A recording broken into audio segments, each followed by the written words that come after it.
तस्य ज्ञानाञ्जनशलाकया चक्षुरुन्मिलितं येन तस्मै श्रीगुरुवे नमः। श्रीचैतन्यमनोभीष्टं स्थापितं येन भूतले स्वयं रूपा कदामयं ददाति स्वपदान्तिकं। जय श्री कृष्ण चैतन्य प्रभु नित्यानंद श्री अद्वैत गदाधर श्रीवासादि गौर भक्तवृंद। हरे कृष्णा कृष्णा कृष्णा हरे हरे, हरे राम राम राम हरे हरे। सो गोपाल भट्ट गोस्वामी हमारे 6 गोस्वामियों में से एक है। उनका जन्म हुआ था 1503 में और उन्होंने अपना शरीर त्यागा था 1578 में। सो वह प्रोमिनेंट वैष्णव है हमारी परंपरा में। और आज हम जो सीरीज चालू किए हैं उसमें से हम अभी तक रूप गोस्वामी, सनातन गोस्वामी, रघुनाथ दास गोस्वामी के विषय में चर्चा कर चुके हैं और गोपाल भट्ट गोस्वामी के विषय में थोड़ी चर्चा करेंगे। तो गोपाल भट्ट गोस्वामी ने बहुत बड़ा योगदान दिया है चैतन्य महाप्रभु के इस मूवमेंट को आगे पहुंचाने के लिए। जब चैतन्य चरितामृत कृष्णदास कविराज गोस्वामी लिख रहे थे उससे पहले वो अनेक वैष्णव आचार्यों उस समय जो मौजूद थे उनके पास गए थे उनसे आशीर्वाद प्राप्त करने के लिए, और उनमें से एक थे हमारे गोपाल भट्ट गोस्वामी। तो गोपाल भट्ट गोस्वामी ने बताया कि ऑब्वियसली मैं आपको आशीर्वाद दूंगा लेकिन एक शर्त पे दूंगा। वो शर्त क्या थी कि आप पूरे चैतन्य चरितामृत में आप मेरा नाम कहीं पर भी नहीं लिखेंगे। तो ये उन्होंने प्रॉमिस करवाया कृष्णदास कविराज से और फिर उन्होंने सारी डिटेल्स दी। तो ये कृष्णदास कविराज गोस्वामी जब लिखे रहे थे चैतन्य चरितामृत, शी वांटेड मैनी, जिन जिन लोगों ने चैतन्य महाप्रभु के साथ निजी संग किया था उन हर एक का उन्हें ये चाहिए था, जो भी उन्होंने नोट्स बनाई हो महाप्रभु की लीला के ऊपर वो सारा कलेक्ट करना था उन्हें। तो गोपाल भट्ट गोस्वामी ने जब ये बताया कि कृष्णदास कविराज को क्या मेरा नाम मत लिखिएगा, तो इसलिए हम देखते हैं कि चैतन्य चरितामृत के अंदर विशेष रूप से हम देखते हैं कि बहुत 2 या 3 पैसेज में ही उनका वर्णन आता है, बाकी कहीं पूरे चैतन्य चरितामृत में कोई वर्णन नहीं है। हालांकि गोपाल भट्ट गोस्वामी साउथ इंडिया में थे और साउथ इंडिया चैतन्य महोत्सव गए तो उससे मिले तो काफ़ी सारी बातें हो सकती थी उस समय, लेकिन थोड़ा ही वर्णन है उसके अंदर। सो ये विनम्रता का भाव होता है हमारे आचार्यों के अंदर। सो इस भाव को हमें कल्टिवेट करने का प्रयास करना चाहिए। जब तक हम लोग इस भाव को कल्टिवेट करेंगे तब तक हम भक्ति में आसानी से without any kind of difficulties हम लोग भक्ति कार्य में लग सकते हैं। वरना हम लोग भक्ति कार्य जो है, हरिनाम जो है अच्छे से नहीं कर पाएंगे। जो पहला वैष्णव अपराध है उससे हम देखते हैं ना कि किस प्रकार से हम देखते हैं कि कितना घोर अपराध हो जाता है जब किसी वैष्णव की निंदा करते हैं। तो हमें प्रयास करना चाहिए कि विनम्रता हमारे अंदर धीरे धीरे करके डेवलप करेगी। तो जब तक विनम्रता डेवलप नहीं होगी तब तक ज्ञान को हम एसिमिलेट नहीं कर पाएंगे। सुनते रहे लेकिन रियलाइज नहीं कर पा रहे, सुनते रहे, पढ़ भी रहे, लेकिन क्या हो रहा है, बाउंस जा रहा है। तो ये विनम्रता गोपाल भट्ट गोस्वामी ने, और आगे देखेंगे उनके पूरे जीवन में how much he was humble. तो चैतन्य चरितामृत के अंदर हम देखते हैं कि किस प्रकार से 1510 में चैतन्य महाप्रभु जगन्नाथपुरी से साउथ इंडिया यात्रा के लिए निकले थे। और जब चैतन्य महाप्रभु साउथ इंडिया यात्रा के लिए जा रहे थे तो कई जगह गए थे महाप्रभु, आंध्र प्रदेश, तमिलनाडु, ऐसे अनेक राज्यों को होते हुए वो कहाँ पहुँचे थे, श्रीरंगम में। और श्रीरंगम में हम देखते हैं कि बहुत बड़ा विष्णु मंदिर है, कावेरी नदी है उसके बगल में, और बहुत फेमस टेम्पल है लक्ष्मी नारायण का। आप में से को गया है श्रीरंगम? कोई नहीं गया? मैं भी नहीं गया। वहाँ पर हमें ये विग्रह प्राप्त होते हैं और हजारों की संख्या में लोग आते हैं। हमने सुना तो है ही, भले गए नहीं हैं, लेकिन हमने उसमें सुना है कि कितने हजारों की संख्या में लोग आरती के दर्शन करने के लिए जाते हैं। ये श्रीरंगम जगह थी जहाँ पर चैतन्य महाप्रभु गोपाल भट्ट के जो पिता थे जिनका नाम था वेंकट भट्ट, उनसे मुलाकात हुई थी। तो वेंकट भट्ट के 2 और भाई थे, जिसमें से एक थे प्रबोधानंद सरस्वती और एक थे तिरुमला भट्ट।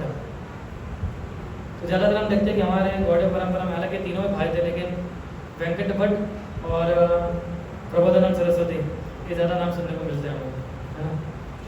तिरुमला भट्ट के ज़्यादा नाम हमें सुनने को नहीं प्राप्त होता है। ये बहुत उच्च कोटि के ब्राह्मण परिवार में उनका जन्म हुआ था।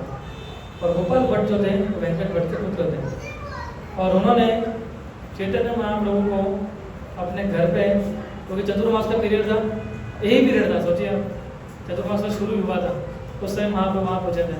तो हम जानते हैं कि जब चतुर्मास पीरियड शुरू होता है तो क्या होता है,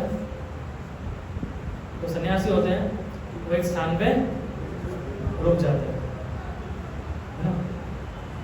तो चैतन्य महाप्रभु सोचे कि वो इसी उनके घर पे ही 4 महीना बिताएंगे। तो इस प्रकार से चैतन्य महाप्रभु वेंकट भट्ट, और उस समय जब महाप्रभु मिले थे वेंकट भट्ट से, उस समय गोपाल भट्ट की उम्र थी 7 साल की, वो था 7 years old। और उनका घर जो था रंगनाथ जो मंदिर है श्रीरंगम का, रंगनाथ टेम्पल, उस एकदम पास में था, और ब्राह्मण थे और उसी विग्रह की वो सेवा अर्चना कर रहे थे।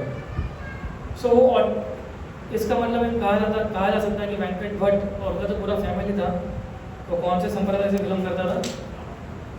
रामानुज संप्रदाय से, श्री संप्रदाय से। तो वहाँ से वो उन्होंने अपने आप को लिंक किया हुआ था। और श्री संप्रदाय भी हमारे 4 संप्रदाय है, उसमें से 15 संप्रदाय है। और हम देखते हैं कि उसके अंदर ज़्यादातर श्री संप्रदाय के अंदर ऐश्वर्य भाव की ज़्यादा पूजा होती है, लक्ष्मी नारायण की, कि जहाँ ऐश्वर्य भाव हो। तो भगवान के अलग अलग भाव है, उसमें से एक भाव ऐश्वर्य भाव है।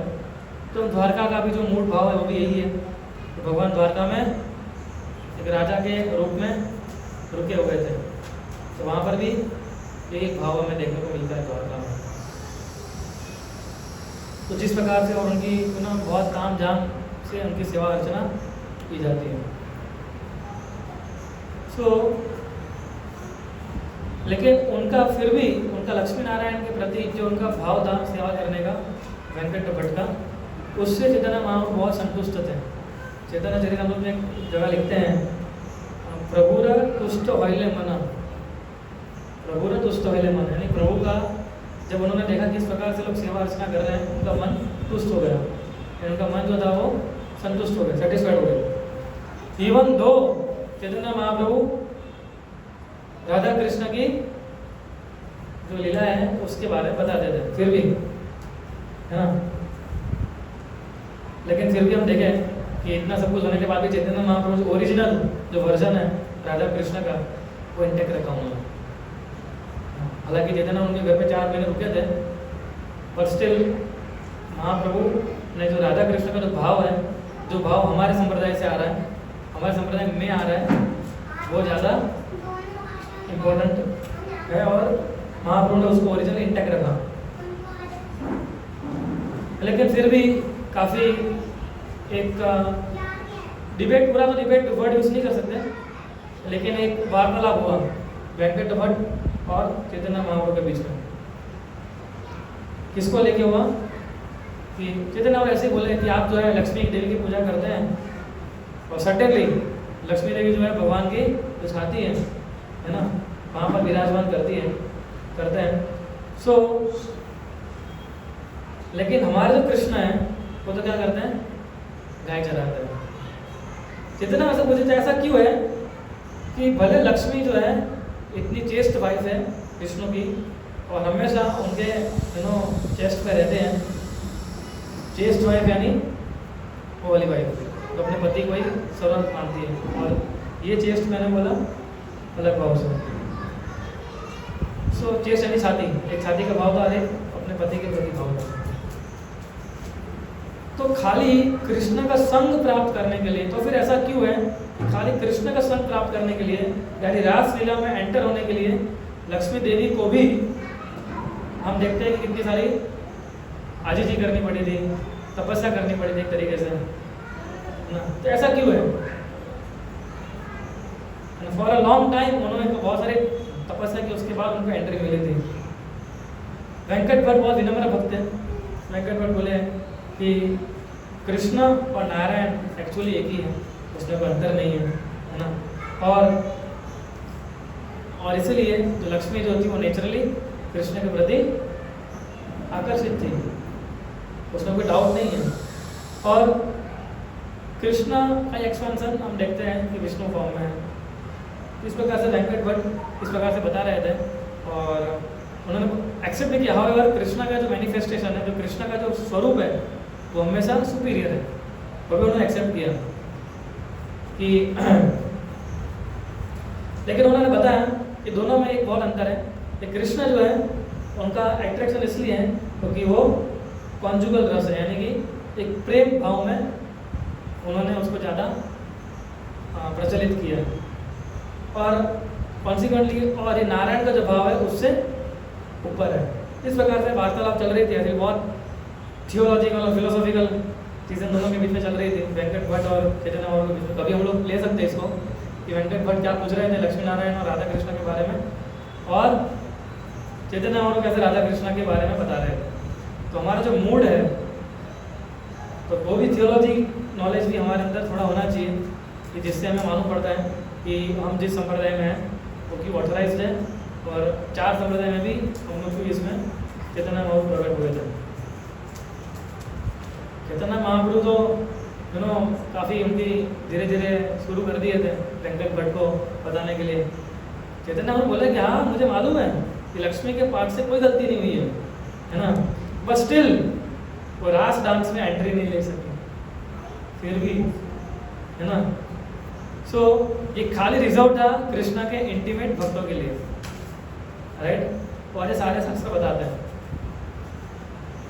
फिर वेंकट भट्ट थोड़े और विनम्र हो गए। मैंने बताया कि देखिए मुझे नहीं पता है कि क्यों लक्ष्मी देवी को रास डांस में अलाउ नहीं किया था। मैं तो एक सामान्य व्यक्ति हूँ, I am a normal ordinary human being, है ना, और मेरी बुद्धि जो है वो लिमिटेड है, तो मुझे ज्ञात नहीं है। I don't know why Lakshmi was not given entry although she was husband of Krishna. तो इस प्रकार से बताएं, और वो ऐसा बोले कि मेरी बुद्धि जो है लिमिटेड है और मेरा माइंड जो है, मन जो है बहुत एजिटेटेड रहता है, और इसलिए मेरा मन जो है भगवान की कृष्ण की सारी लीला है उसमें एंगेज नहीं है। सो अभी वेंकट भट्ट ने एक्नॉलेज किया चैतन्य महाप्रभु की महानता को, और वो जानते भी थे कि चैतन्य महाप्रभु जो है एक प्रकार से भगवान का ही स्वरूप है, और इसलिए उन्होंने सोचा कि मेरी जो इनेबिलिटी है समझने की, नहीं समझने की, वो क्यों ना मैं चैतन्य महाप्रभु से पूछ के क्लियर करूँ। किस प्रकार चैतन्य महाप्रभु और वेंकट भट्ट के बीच में बहुत सारी चर्चाएं और हुई, और हम एक प्रकार से देख सकते हैं कि गहन चर्चा हुई। लेकिन हमारे लिए इसका तो इम्पोर्टेंट है कि इस गहन चर्चा में जो हमारे गोपाल भट्ट गोस्वामी हैं वो हर बार ये डिस्कशन में मौजूद रहते थे। कितने साल के थे वो?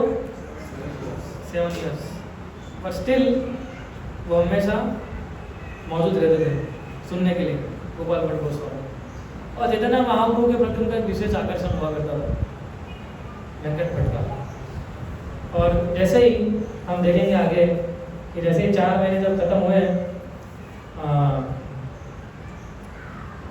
ये पूरा लॉजिक और आर्गुमेंट 4 महीने चला था। एवरी डे वेंकट भट्ट और चैतन्य महाप्रभु दोनों बैठ के यही डिस्कस करते रहते थे। लेकिन अंत में क्या हुआ?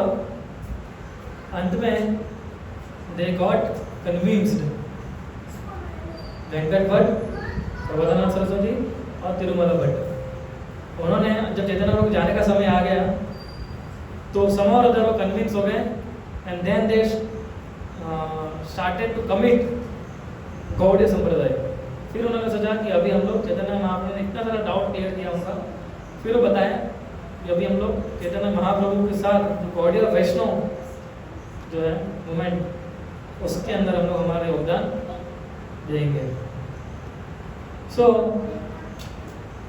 चैतन्य महाप्रभु ने सोचा कि भाई 4 महीने खत्म हो गए, सभी मैं आगे चलता हूँ। लेकिन जैसे चैतन्य महाप्रभु प्लान बनाया अपने, तो सारे पूरे घर में एक शोक का माहौल हो गया था। आप देखो सन्यासी हमारे घर पे रुका हो 4 महीने तक, और एवरीडे इतना डिस्कशन हो रहा हो, तो फिर वो जाने वाले हो, तो हमें कैसा लगता है? एक सामान्य हमारे कुछ रिलेटिव्स आते हैं तो भी हमें ऐसा लगता है, कभी कभी नहीं भी लगता है कभी भी लगता है कि हंस गए राइट। सो लेकिन चैतन्य महाप्रभु केस में ऐसा नहीं था। चैतन्य महाप्रभु केस में वो चाहते थे कि वो आए रहे और जाए नहीं, महाप्रभु ऐसा सोच रहे थे। और गोपाल भट्ट गोस्वामी तो रोना बंद नहीं कर रहे थे। 60 साल के थे तो रोना ही बंद नहीं कर रहे थे। सारे घर वाले भी रो रहे थे, बाकी सबने फिर रोना बंद कर दिया। लेकिन गोपाल भट्ट तो छोटे थे, तो गोपाल भट्ट इतना रोए कि चैतन्य महाप्रभु को रुकना पड़ा। अल्टीमेटली चैतन्य महाप्रभु फिर और कुछ समय के लिए उनके घर पे स्टे किया। लेकिन गोपाल भट्ट की बहुत इच्छा थी कि चैतन्य महाप्रभु की जो पुरानी जो नवदीप की जो पास्ट है, उन्होंने जो गोपाल भट्ट ने चैतन्य महाप्रभु कैसे देखा था, सन्यासी के वेश में देखा था। लेकिन जब महाप्रभु छोटे थे उस समय क्या लीलाएं की थी, वो रूप उन्होंने नहीं देखा था। तो बहुत उनकी इच्छा थी। तो एक बार उनके अंदर उनको सपना आया, सपना तो नहीं बोलना चाहिए पर एक आध्यात्मिक दृष्टि ऐसा बोल सकते हैं लोग, वो हुआ। और क्योंकि उनकी इंटेंस डिजायर थी चैतन्य महाप्रभु की लीलाओं को क्या करने की, देखने की। सो ये इंटेंस डिजायर उनको जो थी वो स्पिरिचुअल विजन में बदल गई। और फिर चैतन्य महाप्रभु की सारी लीलाएं नवदीप की उनको दिख रही थी, पूरा प्रोजेक्टर के सामने, डीवी प्रोजेक्टर था। और चैतन्य महाप्रभु उसमें उनके जो प्री सन्यासी डेज, यानी कि सन्यास लेने से पहले के जो दिन थे, वो सारे दिन उन्होंने हमें बताया, दिखाया, विजुलाइज करवाया। और एक्चुअली विजुलाइज नहीं करवाए, ऐसा लग रहा था जैसे 3D था। गोपाल भट्ट को ऐसा लग रहा था कि वो भी उस पास्ट टाइम के अंदर लगे हुए हैं। ये विजन से इतना जबरदस्त विजन उनको दिख रहा था गोपाल भट्ट को। और फिर चैतन्य महाप्रभु और उस विजन के अंदर भी चैतन्य महाप्रभु आए और चैतन्य महाप्रभु ने उनको बताया कि मैं ही श्याम सुंदर हूँ, मैं ही ब्रजेंद्र नंदन हूँ, है ना, वही कृष्ण थे। और ये सच्चाई उनको गोपाल भट्ट को गोस्वामी के सामने दिखाई। और फिर पहले पूरा श्याम सुंदर का रूप दिखाया, ये सारे रूप दिखाए, फिर वापस चैतन्य महाप्रभु के रूप में वो हो गए। उसी ड्रीम स्टेट में, यानी उसी विजन में, उसी जब वो देख रहे थे गोपाल भट्ट गोस्वामी, उसके अंदर महाप्रभु ने उनको उपदेश देना शुरू किया। महाप्रभु ने बताया कि आगे तुम बढ़ोगे तो तुम्हें वृंदावन चले जाना है। और वृंदावन तुम्हें कौन मिलेंगे? 2 मेरे सबसे मुख्य अनुयायी। कौन थे वो? रूप और सनातन। तो तुम्हें उन लोगों को जाके सहयोग करना है। महाप्रभु बोले कि I have given them my mentality, यानी मेरी मनोवृत्ति मैंने रूप और सनातन को दी हुई है। आपका कार्य है कि जब बड़े हो जाओगे तब क्या करना है? रूप और सनातन को जाके मदद करनी है। बट मेरी जो शिक्षा है वो सारी शिक्षाएं मैंने उनको दे दी है। और फिर उनका संग लेके, उनकी शिक्षाएं लेके आपको क्या करना है? इसका प्रचार करना है हर एक गांव और हर एक शहर में जाकर, in every town and village. This is how उन्होंने सपने बताया महाप्रभु ने। जैसे उठे गोपाल भट्ट गोस्वामी तुरंत ही कहाँ चले गए? चैतन्य महाप्रभु के पास चले गए उनकी सेवा करने के लिए। लेकिन उस समय महाप्रभु ने और उपदेश दिया उनको, जब पर्सनली गए मिलने के लिए, तब उस समय क्या बताया कि अभी तुम इधर ही रहो और अपने माता पिता की सेवा करो। जब तुम्हारे माता पिता चले जाए, गुजर जाए, उसके बाद आपको वृंदावन जाके रूप और सनातन की मदद करनी है। और इतना बोल के चैतन्य महाप्रभु श्रीरंगम से चले गए। तो सबसे ज़्यादा संग जो था वो इस फैमिली को मिला था। अगर हम देखें साउथ इंडिया यात्रा में महाप्रभु की, और जैसे ही गोपाल भट्ट बड़े होते गए तो उन्होंने हमारे उनके जो चाचा थे जिनका नाम क्या था, प्रबोधानंद सरस्वती, उनको अपना गुरु स्वीकार किया। और हम देखते हैं उनसे गोपाल भट्ट गोस्वामी ने कविताएं सीखी, संस्कृत का ग्रामर सीखा, वेदांत सीखे, ऐसे तरह तरह प्रकार का थियोलॉजी जो होता है वो उन्होंने प्रबोधानंद सरस्वती से सीखा। लेकिन उनके मन में हमेशा चैतन्य महाप्रभु का उपदेश याद था कि महाप्रभु ने मुझे क्या बताया। तो जो भक्ति का जो उपदेश था वो गोपाल भट्ट गोस्वामी को पता था। गोपाल भट्ट गोस्वामी उसको, यानी कि ऐसा कहा जाता है कि चैतन्य महाप्रभु का भाव और प्रबोधानंद सरस्वती का जो नॉलेज था वो उन्होंने एसिमुलेट किया, है ना। नॉलेज एंड डिवोशन, ज्ञान और भक्ति दोनों को, ज्ञान लिया उन्होंने किससे, प्रबोधानंद सरस्वती से, और भक्ति उन्होंने ली चैतन्य महाप्रभु से। इससे चैतन्य महाप्रभु के जो उपदेश जो दिए थे वो सेंट्रल ड्राइविंग फोर्स थे किनके लिए, गोपाल भट्ट गोस्वामी। तो भक्ति रत्नाकर जो है जिसके अंदर इन सारे हमारे सन्यासी हैं, हमारे जो आचार्य उनके बारे में वर्णन आता है, तो उसके अंदर ये लिखा हुआ है कि उन्होंने चैतन्य महाप्रभु की मेमोरी यानी कर भक्ति और प्रबोधानंद सरस्वती का तो ज्ञान दिया था, उसको एसिमुलेट करके वो आगे बढ़ रहे थे। And Gopal Bhatt became well known. और अगर इनके अंदर इतना ज्ञान होगा और वैराग्य भी होगा और भक्ति भी होगा तो फेमस होने में टाइम नहीं लगता है, तुरंत फेमस हो गए हो। और फिर थोड़े सालों के बाद उनको जब लगा, उनके माता पिता भी चले गए, तब उनको लगा कि जो चैतन्य महाप्रभु को जो मैंडेट दिया हुआ था कि मुझे कहाँ जाना है, वृंदावन, तो और किसकी मदद करनी है, रूप और सनातन की। So then he thought that I am ready to go to Vrindavan. So जैसे ही गोपाल भट्ट गोस्वामी वृंदावन पहुँचे तो रूप और सनातन ने बहुत प्रेम से उनका स्वागत किया गोपाल भट्ट का। हालांकि छोटे थे गोपाल भट्ट उनसे काफ़ी, लेकिन रूप और सनातन को तो रूप और सनातन के व्यवहार ही ऐसा था कि कोई जो भी आता था उनको कितना प्रेम से वो उनको स्वीकार करते थे। सो इस प्रकार से चैतन्य महाप्रभु ऑलरेडी बोला हुआ था कि गोपाल भट्ट को कहाँ जाना है, अल्टीमेटली वृंदावन, रूप और सनातन के पास जाना है। तो मीन वाइल जगन्नाथपुरी में महाप्रभु थे, तो महाप्रभु को न्यूज़ नहीं पहुंची थी क्या कि गोपाल भट्ट वहाँ पहुँच गए। तो महाप्रभु उस समय जैसे था नहीं व्हाट्सएप फेसबुक, है ना, कि सेल्फी लेके भी महाप्रभु पहुँच गया मैं मथुरा स्टेशन, गोपाल भट्ट को समय तक भेज सकते हैं। सो वो बहुत चिंतित थे, तो उनको न्यूज़ नहीं पहुँची थी। एंड लोकल लोगों ने उनको बताया था और ऐसी अफवाह फैली गई थी गोपाल भट्ट जो है अभी वृंदावन पहुँच गए। लेकिन चैतन्य महाप्रभु को एक ऑथोराइज्ड चाहिए था कि गोपाल भट्ट रूप सनातन से मिल चुका है, इसलिए।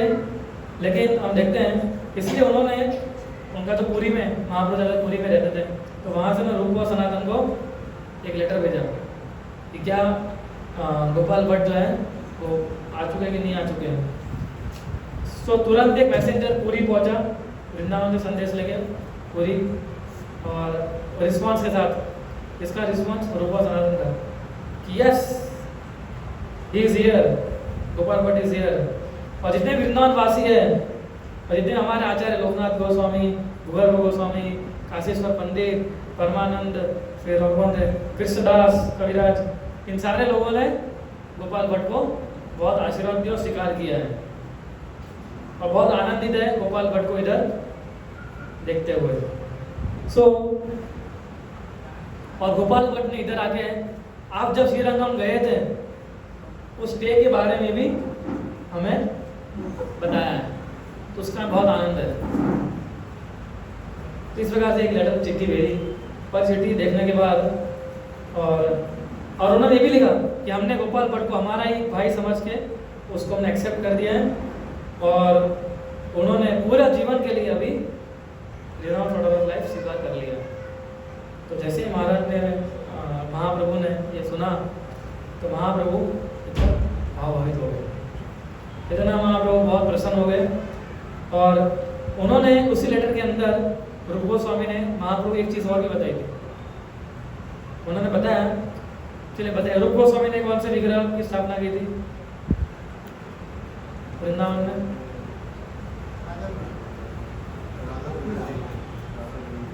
राधा गोविंद जी, रूप गोस्वामी ने। तो उन्होंने उसी लेटर में लिखा कि मुझे गोविंद जी के जो विग्रह हैं सपने में आए थे और मुझे उन्होंने बताया था कि किस प्रकार से गोपाल भट्ट को इस मंदिर का पुजारी बनाना चाहिए। ये भी उन्होंने लिख दिया था लेटर के अंदर महाप्रभु के। और वृंदावन के अंदर आप देखेंगे तो भी लोग बोलते हैं कि सबसे पहले पूजा अर्चना गोपाल भट्ट गोस्वामी ने शुरू की थी गोविंद देव की, हाँ। सो लेकिन इवेंचुअली फिर वो राधा रमन के विग्रह जब प्रकट हुए उसके बाद गोपाल भट्ट गोस्वामी ने उनकी सेवा करना शुरू किया। इसलिए आप देखते हैं कि राधा रमन मंदिर भी बहुत फेमस माना जाता है वृंदावन के अंदर। सो जैसे ही लेटर पहुंचा इधर तो महाप्रभु को बता प्रसन्न हो गए और चैतन्य महाप्रभु ने तुरंत ही दूसरे एक संदेश को भेजा, एक संदेश भेजा लिख के चैतन्य महाप्रभु ने। महाप्रभु ने उसमें लिखा कि खाली लिखा नहीं, उन्होंने कुछ गिफ्ट भी भेजी जिसमें था उनका कॉपी था महाप्रभु का और कुछ पर्सनल आर्टिकल्स थे जो महाप्रभु ऐसे प्रसाद के रूप में गोपाल भट्ट के लिए भेजे थे जगन्नाथपुरी से। सो ट्रेडिशनली हम देखते हैं कि ये सारी जो चीज़ें जो हमारे गुरु की चीज़ें होती है वो बहुत ही इम्पोर्टेंट होती है और वर्शिपेबल होती है, पूजनीय होती है। जब वृंदावन जब गए थे तो जब ये श्रील प्रभुपाद जी का जो घर है वहाँ हम देखा प्रभुपाद जी कितनी सारी पुरानी चीज़ें रखी हुई है। So all these things are worshipable, उनकी पूजा करनी चाहिए हमें जब गुरु की जो चीज़ होती है उनकी। इसलिए हम देखते हैं कि उन्होंने विशेष रूप से एक कॉपी भेजा था, काफ़ी सारी चीज़ें भेजी थी।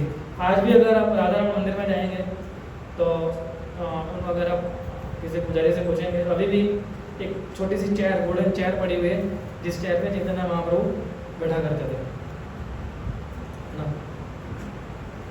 उसकी हाइट भी लिखी है 12 बाई 10 इंच की, उतनी छोटी चेयर थी वो जिसमें महाप्रभु बैठा करते थे, वो आज भी है। तो ये सारी चीज़ें वर्शिपेबल है, उनकी पूजा करनी चाहिए हमें। तो जैसे ही पहला लेटर जब आया चैतन्य महाप्रभु का और वृंदावन में तो जितने भी दूसरे साधु जो थे वो काफी प्रसन्न हो गए।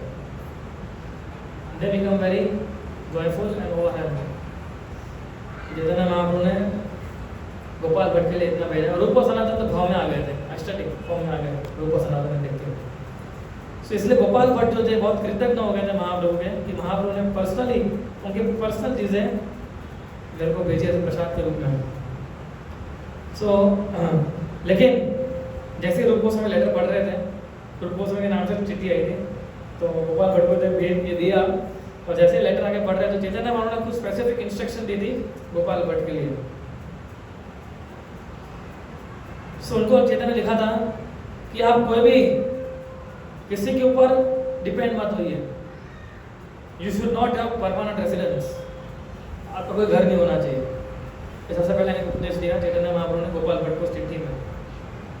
और हम देखते हैं हमारे सारे गोस्वामी होते हैं उनका घर हुआ होता ही नहीं था, तो हर एक झाड़ के नीचे झाड़ पूरी झाड़ बदलते रहते थे। बहुत कुछ बोलने के बाद भजन कुटीर बनवाई लेकिन वहाँ तो भजन करते थे, सोते कितना थे 2 या 3 घंटा सोते थे। सो एक्चुअली कई बार हमें ऐसा लगता है ऐसा तो क्या था कि 2-3 घंटा ही सोते थे, 2-3 घंटा ही सोते थे, बाकी कार्य ये करते थे। तो ये भक्ति करने का पावर तो नहीं बोल सकता मैं, लेकिन भक्ति करने का जो एनरिचमेंट जो मिलता है भक्ति करने से जो है उसका रिजल्ट जो हमें मिलता है वो ये होता है कि हमें इतना छोड़ने की इच्छा ही नहीं होती। ये निशानी है कि भक्ति में कितना आगे बढ़ रहे हैं। तो छोड़, इसलिए सारे गोस्वामी को 3 घंटे भी ऐसा लग रहा था 3 घंटे भी क्यों नींद आ रही है। 3 घंटा भी नहीं सोना है। सो ये पावर है भक्ति का। इतना डिटेच हो गए थे भौतिक चीज़ों से, मतलब भौतिक से डिटेच होना भी एक तरीके से देखने में हमारे गोस्वामी के लिए सही शब्द नहीं है, परे हो चुके थे इन सारी चीज़ों से हमारे जो गोस्वामी थे। इसलिए जब उन्होंने हरिभक्ति विलास में इस प्रकार का वर्णन आता है, सॉरी हरिभक्ति विलास सनातन गोस्वामी का जो उन्होंने एडिट किया था गोपाल भट्ट गोस्वामी ने, लेकिन हम ये चर्चा कर रहे थे कि उपदेश क्या दिए थे उन्होंने। फिर उन्होंने बताया पहला उपदेश क्या दिया, ठीक है, वृंदावन से पहले क्या उपदेश दिया था कि जैसे आपके माता पिता चले जाए उसके बाद आपको रूप और सनातन का संग लेना चाहिए, ठीक है। अभी क्या उपदेश दे रहे हो, वृंदावन पहुंचने के बाद पहला क्या दिया कि कोई परमानेंट रेजिडेंस नहीं होना चाहिए आपका। दूसरा क्या बताया कि please spend most of your time in assisting रूप एंड सनातन, रूप और सनातन के साथ ज्यादा समय बिताइए आप। जो लिटरेचर लिख रहे हैं वो लोग, उनमें उनको हेल्प कीजिए कंपाइल करने में, है ना। और तीसरा बताया कि थॉरोली जितने वो लिटरेचर उसको पढ़िए आप। ये उपदेश दिए चैतन्य महाप्रभु ने गोपाल भट्ट गोस्वामी को, और ये उपदेश उन्होंने अपने हृदय से ले लिया। अब गुरु का जो उपदेश होता है, जब तक हम लोग हमारे हृदय के अंदर ग्रहण नहीं करेंगे तब तक हम उसको फुलफिल नहीं कर पाएंगे। प्रभुपाद जी का उदाहरण ले लीजिए, गुरु ने बोला था पास्टर जाकर प्रचार करें, भले 70 साल के आयु हो गए लेकिन फिर भी गए प्रभुपाद जी। और 70 साल की आयु हुई तब तक एक दिन ऐसा नहीं, एक क्षण ऐसा नहीं गया था, दिन तो बहुत बड़ा हो जाता है लेकिन एक क्षण ऐसा नहीं गया था जब प्रभुपाद ने सोचा ना हो कि मैं कैसे विदेश जाऊँ प्रचार करने के लिए। प्रभु हमें सोचते थे, प्रभुपाद का तो परिवार था, तो हमें सोचते थे कि कैसे मैं जाऊँगा। और ऊपर से भक्ति सिद्धांत महाराज भी उनके सपने में आ गए थे एक बार कि अब तुम्हें संन्यास ले लेना चाहिए और भक्ति का प्रचार करने के लिए पाश्चात्य देश में। दूसरी बार संदेश आया सपने में प्रभुपाद को, तो फिर प्रभुपाद सोचे मैं कैसे छोड़ूंगा ये सब, छोटे बच्चे थे। लेकिन समा भगवान की अरेंजमेंट हुई और प्रभुपाद उस घर से बाहर निकले और फिर पूरी स्टोरी हमें मालूम ही है किस प्रकार से प्रभुपाद ने प्रचार किया। तो हम देखते हैं कि गुरु का आदेश हमें हृदय से ले लेना चाहिए। गुरु का आदेश हमें प्राप्त होता है उनके उपदेश से, उनके लेक्चर के माध्यम से, जब मिलते हैं उन्हें तब हमें जो कुछ बताते हैं उससे। तो इस प्रकार से हमें गुरु का जो आदेश होता है हमें कभी भूलना नहीं चाहिए। और श्रील प्रभुपाद जी की जो किताब है वो भी हमारे पूर्व प्रतिष्ठित शिक्षा गुरु हैं श्रील प्रभुपाद जी, तो उनका भी आदेश जो है वो भी हमें हमारे हार्टली हमें लेना चाहिए।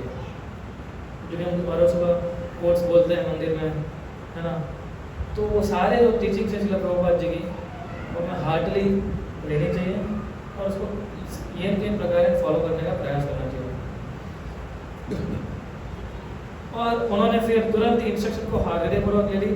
उन्होंने रूप और सनातन को बहुत मदद की और जो भक्ति रत्नाकर हरिभक्ति विलास किताब है जो हमारी मुख्य किताब एक प्रकार से जो सनातन गोस्वामी ने लिखी थी उसको एडिट करने में काफ़ी मदद की गोपाल भट्ट गोस्वामी। हालांकि बहुत चर्चा हुई इस समय कि गोपाल भट्ट गोस्वामी ने लिखी है कि सनातन गोस्वामी ने लिखी है, और अभी भी कंफ्यूजन है किताब लिखी किसने है। लेकिन एक्चुअली में ये किताब सनातन गोस्वामी द्वारा रचित थी और गोपाल भट्ट गोस्वामी ने उसको कुछ एडिटिंग किया था। तो एक तरीके से देखना तो गोपाल भट्ट गोस्वामी और सनातन गोस्वामी दोनों का ही योगदान था हरिभक्ति विलास को लिखने में। इस प्रकार से उन्होंने जीव गोस्वामी के जो सत संदर्भ है उसमें उनको हेल्प किया था लिखने में। और बिलवा मंगल ठाकुर की एक कमेंट्री है कृष्ण करणामृत, तो बिलवा मंगल ठाकुर ने लिखी है, उसका भी उन्होंने उसके ऊपर भी उन्होंने कमेंट्री लिखी है गोपाल भट्ट गोस्वामी ने। तो गोपाल भट्ट गोस्वामी जो है फेमस थे एक प्रकार से इसके लिए भी कि शास्त्र का ज्ञान और पुस्तक के रचना में। तो ये इस प्रकार से सनातन गोपाल भट्ट गोस्वामी ने इस प्रकार से मदद कर रहे थे। गोपाल भट्ट गोस्वामी ने जो टीचिंग्स थी उनका मेन एम्फेसिस रहा है कि भक्ति जो है किस प्रकार से हमारा अल्टीमेट गोल ऑफ लाइफ होना चाहिए।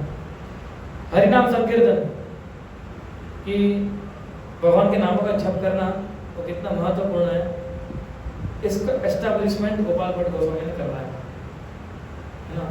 Importance of chanting of the holy name of the Lord. ये उनकी जो भी उपदेश शिक्षाएं थी, इसमें एम्फोसिस उन्होंने किया गोपाल भट्ट गोस्वामी ने। तीसरा सबसे इम्पोर्टेंट है वो क्या है? अगर आपको आध्यात्मिक शक्ति चाहिए, उसके लिए क्या करना पड़ेगा? हमें क्या करना पड़ेगा?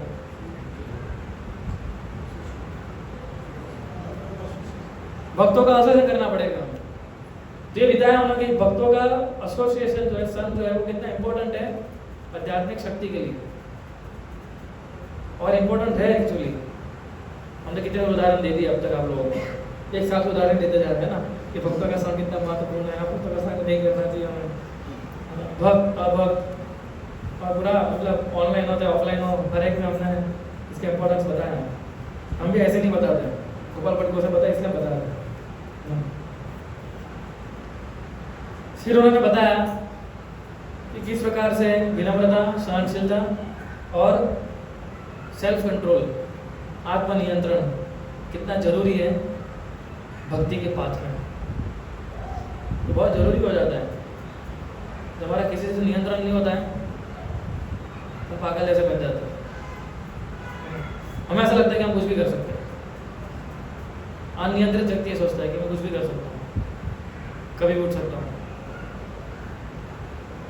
मेरे एक दोस्त मुझे मैं बता रहा है, तो तुझे नहीं लगता है कि मैं तेरे से ज़्यादा इंडिपेंडेंट हूँ?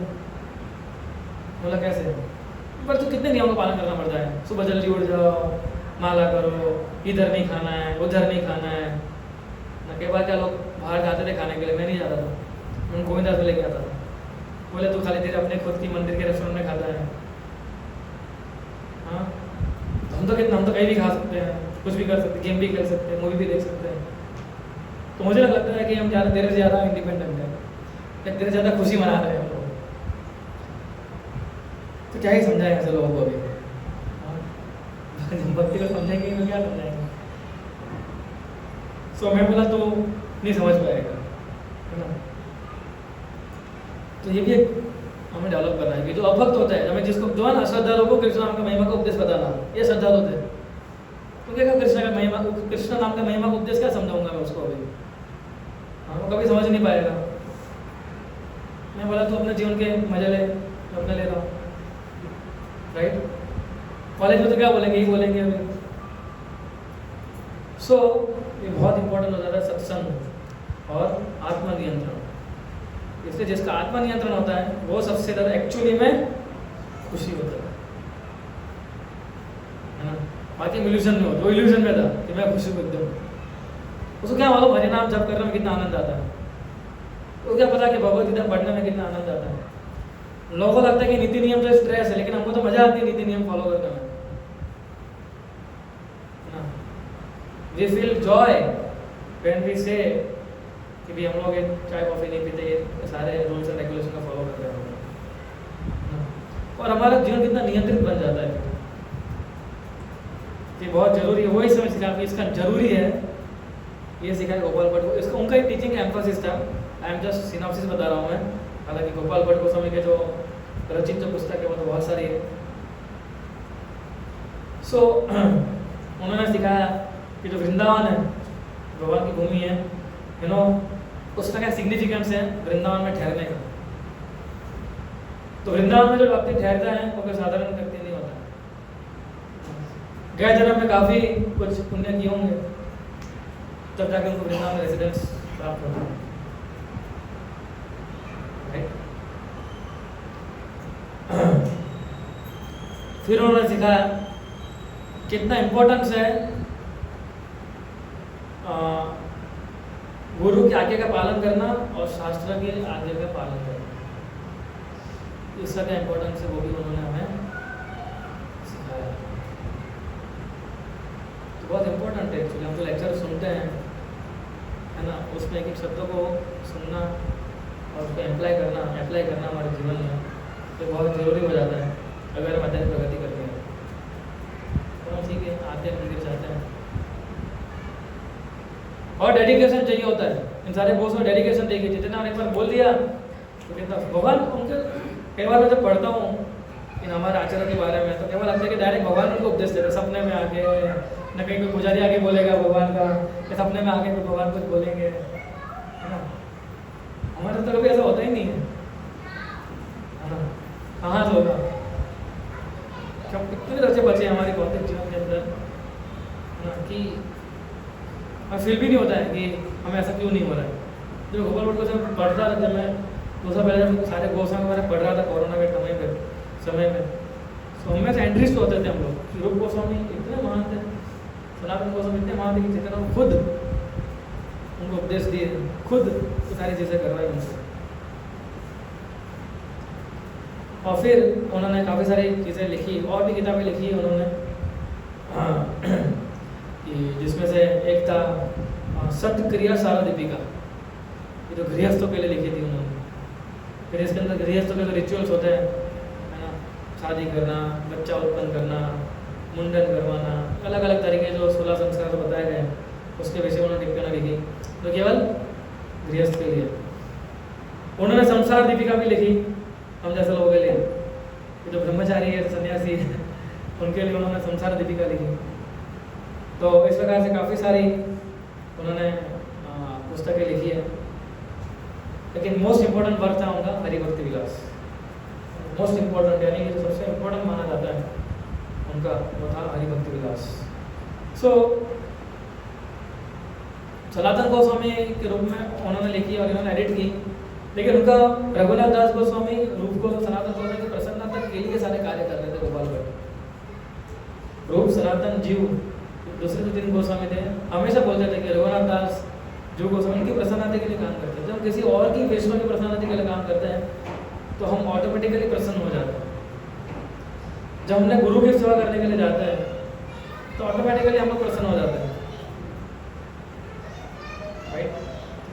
सो इस प्रकार से हम देखते हैं कि तरह तरह लोग बोल रहे थे कि इसने लिखी है, लेकिन जब हमारा सारा निचोड़ आया तो ये क्या आया कि जो क्रेडिट है हरिभक्ति विलास लिखने के, दोनों को ही जाती है, सनातन गोस्वामी को और गोपाल भट्ट गोस्वामी को, है ना।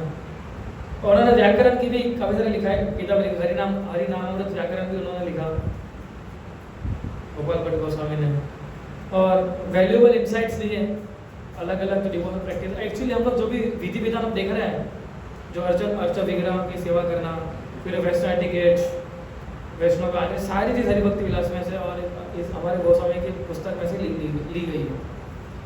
लेकिन हम प्रस्तुत ऐसे करते हैं कि जैसे हमें समझ में आए, ऐसा, क्योंकि हम एज इट इज़ फॉलो करना चाहिए, शायद ना कर पाए हम लोग, है ना।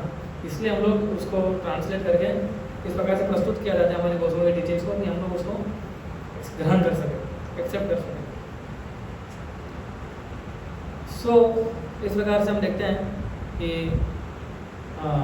गोपाल भट्ट गोस्वामी ने उनकी सबसे बड़ी टीचिंग्स थी, जो मैंने बताया सबसे बड़ा गुण उनके अंदर जो वैष्णव गुण थे वो बहुत सीखने जैसे। उन्होंने कभी भी अपने पूरे जीवन में ऊंची आवाज से बात नहीं की, नेवर एवर, कभी भी नहीं, बचपन से ही। 7 साल की आयु में से चैतन्य महाप्रभु के दर्शन हो गए थे उनको, और ब्राह्मण परिवार में उनका जन्म हुआ था। तो हम देख सकते हैं कि उनका किस प्रकार का लिनिएज रहा होगा। और प्रबोधानंद सरस्वती जैसे गुरु थे जिन्होंने उन्हें ये सब सारी चीज़ सिखाई। तो गोपाल भट्ट गोस्वामी और बाकी हमारे जो गोस्वामी हैं, ये तो संक्षिप्त बता रहे हैं आपको, लेकिन जो समय मिले सब पढ़ना भी चाहिए इनके विषय के बारे में। इतनी सारी कमेंट्रीज कैसे लिखी होगी सोचिए उन लोगों ने। मैं जब पढ़ रहा तो सोचा था इतना सारा कैसे लिखा होगा। फिर हम देखते रघुनाथ दास गोस्वामी क्या देखा हमने, वो कितनी परिक्रमाएं करते थे गोवर्धन की। तो हाँ, 1 लाख नाम जप करते थे। मैं सोचता था कि उनको टाइम कैसे मिलता, लिखने का भी टाइम कैसे मिलता था। फिर लोगों मिलते भी थे, ये 6 गोस्वामी आपस में मिलते थे, वो सिखा रहे थे कि भक्तों का संग आपस में भी कितना इंपॉर्टेंट है। तो आपस में 6 गोस्वामी मिलते थे, और वो जब मिलते थे 6 गोस्वामी तो अपने रियलाइजेशन भी शेयर करते थे। इसलिए ये बहुत इंपॉर्टेंट होता है कि जब भक्तों के साथ मिलते तो हमें हमारे रियलाइजेशन जो है वो शेयर करने चाहिए जब आपस में मिलते थे। इसका प्रजल्प नहीं करना चाहिए, ये शेयरिंग करनी चाहिए। आज आपने क्या पढ़ा तो मैंने क्या पढ़ा, ये नहीं होना चाहिए क्या आज उसने क्या बोला और उसने क्या बोला, क्या पढ़ा और क्या उसमें रियलाइजेशन हुआ है। इसलिए भक्ति के अंदर पहले हम चीज़ों को इम्प्लीमेंट करते हैं और फिर रियलाइजेशन आता है। तो रियलाइजेशन स्टेज तक आना बहुत ज़रूरी है, तो ही आप इस भक्ति को आगे कंटिन्यू कर पाएंगे। साक्षात्कार स्टेज में तो ही आपको इसका आनंद उठा पाएंगे।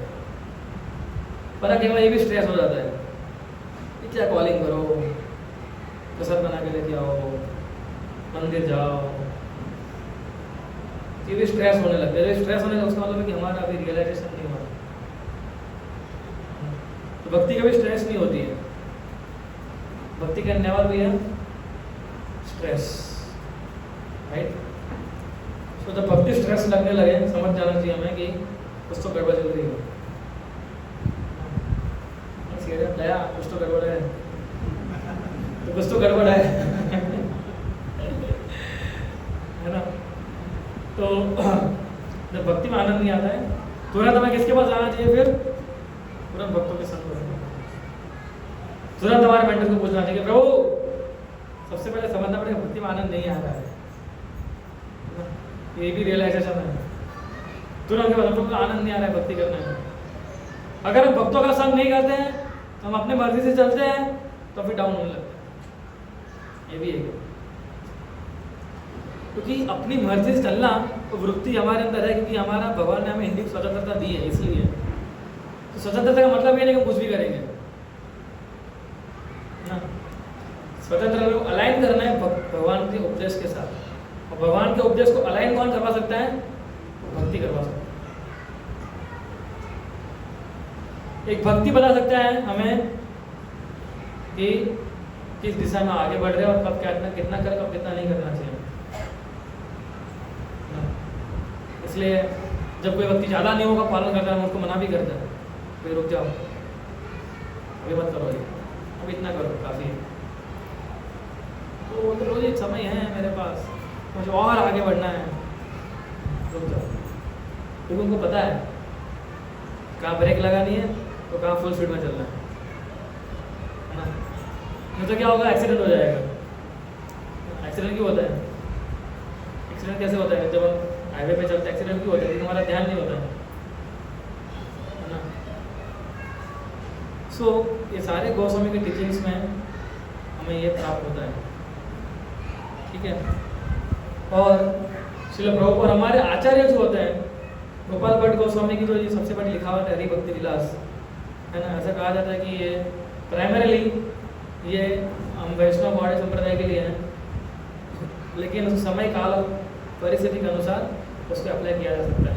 लेकिन नक्की कौन करेगा, समय काल परिस्थिति, वो हमारे आचार्य नक्की करेंगे, हम नक्की नहीं करना है। तो ऑलरेडी हमारे लिए अच्छी बात है कि प्रभुपाद ऑलरेडी इन सारी पुस्तकों के माध्यम से समय काल परिस्थिति बता के और दिखा के गए, राइट। सो आज हम इधर एंड करते हैं और फिर हम नेक्स्ट में समझेंगे कि किस प्रकार से गोपाल भट्ट गोस्वामी नेपाल यात्रा जो थी उनकी, है ना, कैसे नेपाल गए वो, और फिर वो पास्ट टाइम हम लोग नेक्स्ट टू नेक्स्ट फ्रेंड हम लोग देखेंगे, ठीक है। हरे कृष्ण।